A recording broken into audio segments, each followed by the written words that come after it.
श्री स्वामी समर्थ. पुरुषोत्तम महिन्यातील आता अवघे काहीच दिवस उरलेले आहेत. मग या दिवसांमध्ये आपल्याला सेवा काय करायची आहे किंवा काय उपाय करायचे आहेत.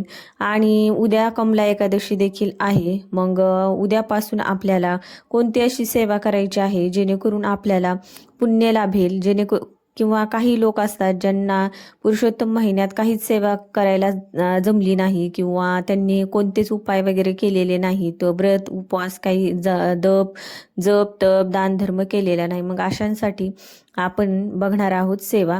तर पंचव्रताची सेवा ही आहे बघा. वैशाखचे जे शेवटचे 5 दिवस असतात, ते शेवटच्या 5 दिवसात जर तुम्ही स्नान दान जप तप केला तर तुम्हाला संपूर्ण महिन्याचे फळ प्राप्त होते. आणि कार्तिक महिन्याचे सुद्धा असेच आहे, पण पुरुषोत्तम महिन्याचं असं नाहीये.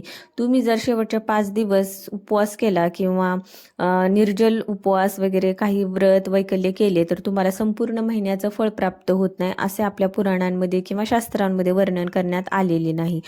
पण या दिवसामध्ये राहिलेले जे 5 दिवस आहेत त्या दिवसांमध्ये आपल्याला काय करायचं आहे, किंवा आपल्याला जेणेकरून आपल्याला पूर्ण महिनाभर काहीच करणं नाही झालं तर या 5 दिवसात जर तुम्ही जप तप दान धर्म केला तर तुम्हाला पुण्य लाभतं किंवा अक्षयपटीने त्याचा लाभ मिळतो. तर बघा, उद्यापासून कमला एकादशी आहे.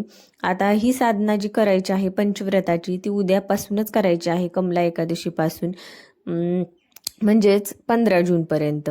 तर ही साधना करताना सगळ्यात आधी आपल्याला सकाळी संकल्प करायचा आहे, हातात जल घ्यायचा आहे आणि प्रार्थना करायची आहे किंवा संकल्प करायचा आहे, हे भगवंता मी हे 5 दिवसाचं व्रत करत आहे किंवा उपवास करत आहे, व्रत करत आहे, वैकल्य करत आहे, आणि हे पुरुषोत्तम मासाचं फळ मला प्राप्त होऊ देत, आणि पाणी खाली सोडून द्यायचं आहे. हा झाला संकल्प.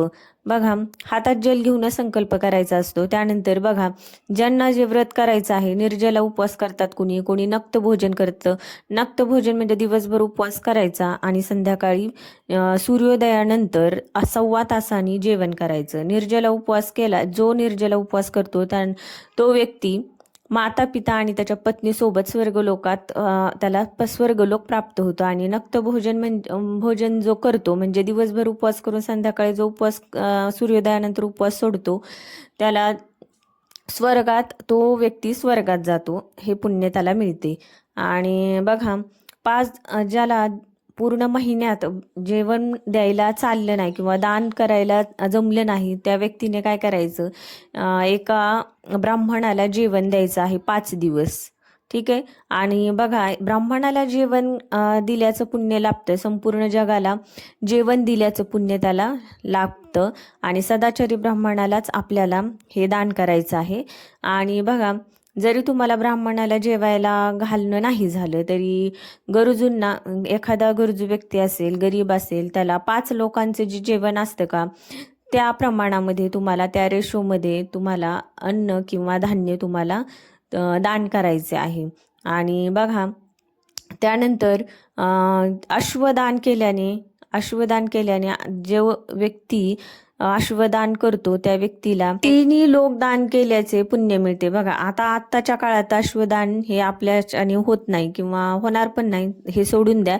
पण बघा, दुसरं आहे तिळदान करायचं आहे. बघा, तीळ घेतले आणि मुठीने धर तुला तीळ असं म्हणू शकत नाही आपण. त्याचे लाडू बनवा किंवा काहीतरी असा वेगळा पदार्थ, चिक्की किंवा लाडू बनवले तरी चालतील. बघा, जेवढे तुम्ही तीळ दान कराल तेवढे दिवस तुम्ही विष्णू लोकात राहता. त्यामुळे किंवा तुम्ही देवासमोर सुद्धा 33 लाडू बनवून देवाला तुम्ही ते दान करू शकता मंदिरात एखाद्या जाऊन. आणि एखाद्या ब्राह्मणाला द्या किंवा एखाद्या गरजूवंत व्यक्तीला पण तुम्ही तीळदान करू शकता. त्यानंतर तूपदानाचे महत्त्व सांगितलेले आहे. बघा, जो व्यक्ती तूपदान करतो किंवा तूपपात्र जे असते त्या तूपपात्राचे पण दान करू शकता तुम्ही, आणि या व्यक्तीला सूर्यलोकाची प्राप्ती होते. आणि त्यानंतर बघा, सगळ्यात महत्त्वाचं, या 5 दिवसात आपल्याला ब्रह्मचर्याचं पालन करायचं आहे. आणि जो ब्रह्मचर्याचे पालन हे पंचव्रत करताना किंवा पंचरात्री व्रत करताना ब्रह्मचर्याचं जो पालन करतो तो उत्तम गतीला प्राप्त होतो, त्याला स्वर्गलोक प्राप्त होतो आणि तो भगवंताचा प्रिय होऊन जातो. तर बघा, हे झाले पंचरात्रीचे जे व्रत आहे त्याचे नियम आहेत.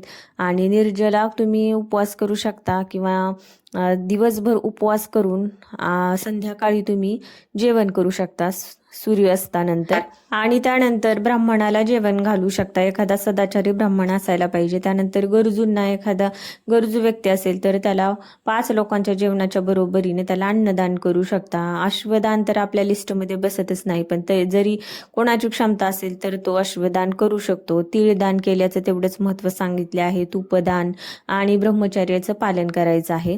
तर बघा, हे झाले पंचरात्री व्रताचे नियम.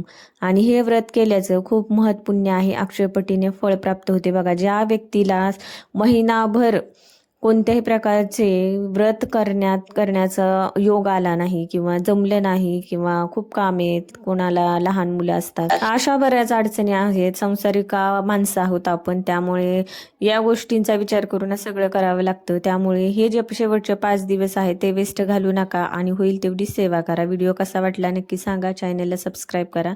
धन्यवाद. श्री स्वामी समर्थ. रामकृष्ण हरी.